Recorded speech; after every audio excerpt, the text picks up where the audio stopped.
There has been some recent drama with Dream first stands and now supposedly fake speedruns. Wait before you dislike and unsubscribe from me. I do not hate Dream, I love his videos, but I can hide what Dream did because of it. Anyways, according to the official Speedrun website, a 29-month investigation into Dream's speedrun proves that he faked it. I will leave the video they made in the description. 3. Let's take a look at Dream's odds. This isn't exactly a good look. Across 6 streams, Dream bartered 262 times and got 42 pearl trades, which when plugged into the formula comes in at 1 in 177 billion. So members of our community watched through hours of runs to gather data the exact same way Dreams was collected, and we created this graph which shows barters against pearl trades. Dream is just miles above anything remotely comparable or even reasonable, assuming his rates are the vanilla values.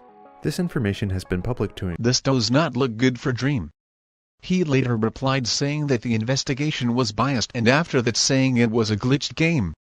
But you cannot have 6 glitched games. I feel the statistics was made to interpret this stuff nonetheless, and account for all the errors. In our case, we've overcorrected the bias far enough so that we're biasing in favor of Dream, and we're still getting pretty crazy numbers. And we haven't even gotten to the strongest evidence so far. Guess what else has a random drop chance in speedruns? Blaze rods. Anyone want to guess what Dream's blaze luck was? 1 in 113 billion.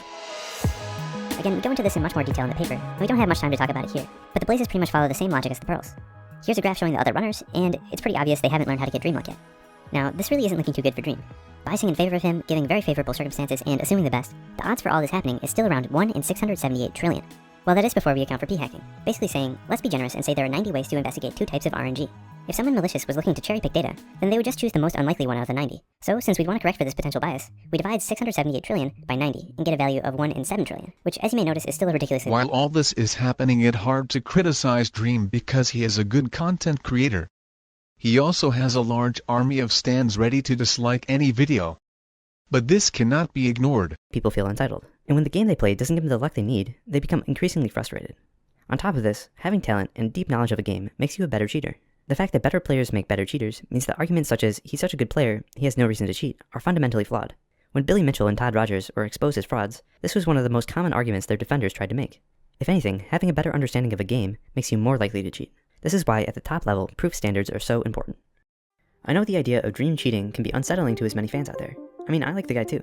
At the very least, maybe this does pose a plausible motive. Even if Dream wasn't looking for any placement results, What is your opinion on the topic? Comment down below. If you liked the video, please like and subscribe. Also go watch the original video for more context. Shout out to Cookie for being first on my last video. Turn on notifications for next shout out. Watch my other videos or join my Discord. Link will be in the description.